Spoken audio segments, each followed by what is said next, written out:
Semesta Rahmi dengan NIM 2300615152 dari Prodi Bimbingan dan Konseling.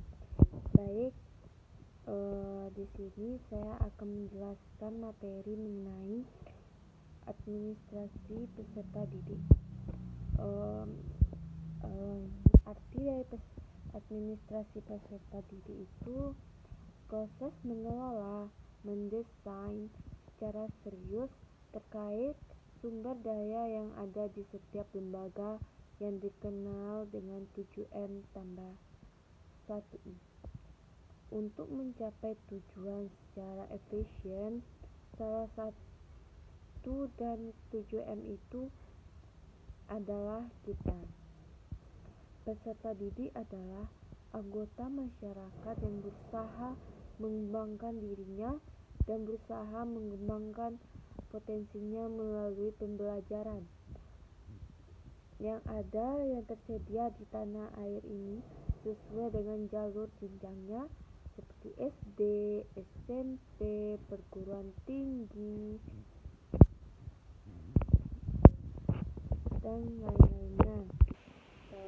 Dalam arti dari manajemen peserta didik, yaitu suatu proses pengaturan terhadap peserta didik, tidak hanya dalam bentuk kegiatan pencatatan peserta didik, melainkan meliputi keseluruhan seperti yang lebih luas mengelola secara serius dari proses penerimaan di tengah sampai pada kelulusan. Menjadi peserta didik, dalam bahasa lain peserta didik itu yang terdaftar dari jalur jenjang jenis lembaga pendidikan tertentu yang selalu ingin mengembangkan potensi dirinya pada aspek akademik maupun non-akademik melalui pembelajaran yang dijalankan oleh sebuah sekolah atau perguruan tinggi. Berikut adalah beberapa aspek dalam pengadministrasian peserta didik. Yang pertama itu ada proses perencanaan peserta didik. Pertama itu adalah menganalisis kebutuhan. Proses penerimaan peserta didik itu tidak ditentukan jumlah begitu saja. Ini memperbanyak jumlah siswa tentunya. Dibutuhkan adanya hitungan nasional otomatis, bahkan ada rumusnya. Maksudnya adalah agar semua siswa atau peserta didik atau mahasiswa yang diterima mendapatkan layanan yang sama yang masuk akal, karena kemampuan penerimaan lembaga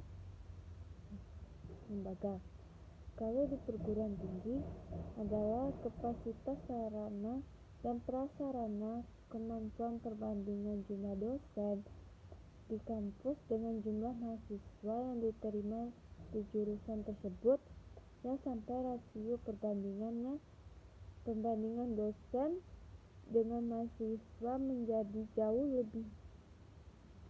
jauh sehingga menjadi efek pada proses perkuliahan. Begitu juga dengan sekolah. Yang kedua itu ada proses rekrutmen, proses pencarian, proses yang menentukan termasuk menarik calon-calon peserta didik baru yang menjadi peserta didik dengan standar yang telah ditetapkan oleh lembaga pendidikan, perguruan tinggi, atau sekolah tersebut. Membuka peluang pada calon peserta didik untuk direkrut secara menyeluruh. Itu diawali dengan proses perekrutmen, dan ini merupakan langkah awal. Artinya, pada keberhasilan atau kegagalan proses awal ini sangat mempengaruhi proses administrasi peserta didik secara keseluruhan. Dan berikut ada beberapa tujuan dari administrasi pendidikan ini.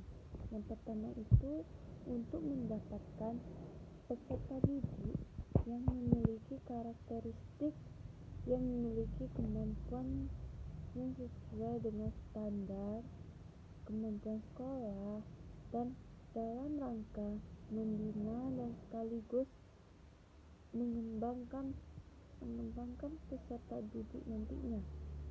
Karena kalau tidak sesuai dengan standar dan dengan harapan itu, ada kondisi-kondisi tertentu yang membuat kegiatan proses pembelajaran menjadi terganggu.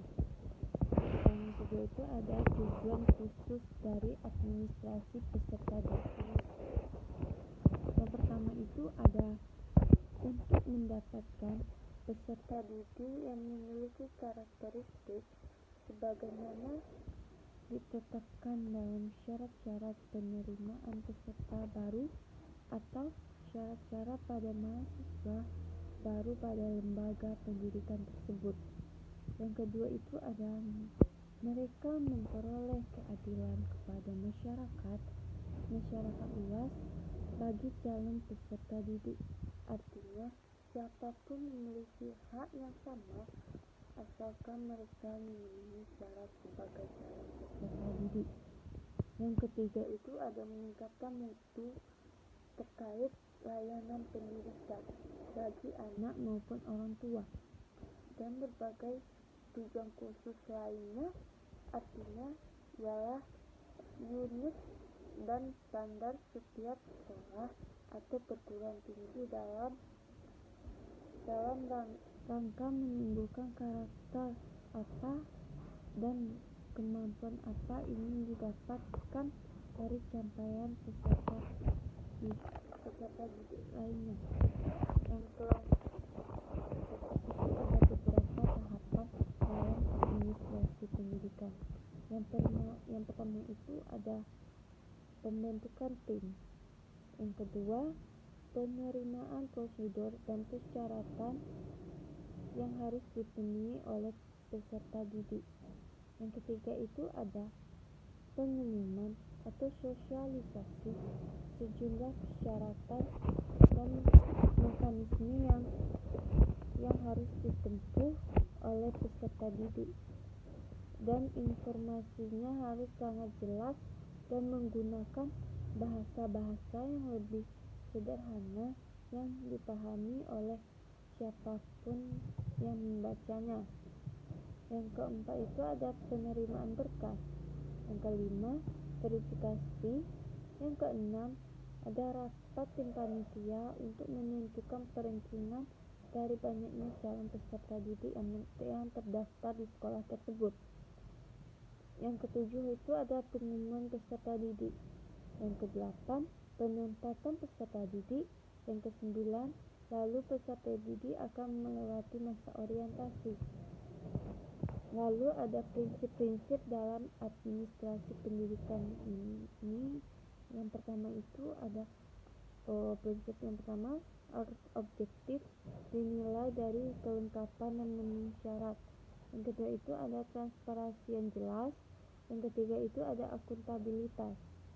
Berikut beberapa kelebihan dan kekurangan dari administrasi pendidikan ini. Yang pertama itu ada kelebihan dari zonasi. Yang pertama, memberikan akses dan keadilan di masyarakat. Yang kedua itu ada mempercepat pemerataan kualitas pembelajaran di Indonesia. Yang ketiga itu ada memberikan kesempatan kepada masyarakat. Misalnya itu ada sebagian siswa